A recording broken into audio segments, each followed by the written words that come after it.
हट्टू बहन चोद, ये कहाँ फंस गया मैं। बहन चो, एक की गांड खुली जा रही है, एक का मुंह बंद नहीं हो रहा है।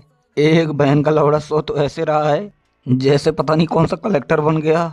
जे बहन चोद मेरा मत्था घूमा, लेग के बेल्ट, तीनों की ऐसी बारात निकालूंगा और सबसे ज्यादा गांड तोड़ूंगा इस पतौड़े की। बहन के लौड़े ने सांस लेना तक मुश्किल किया हुआ है।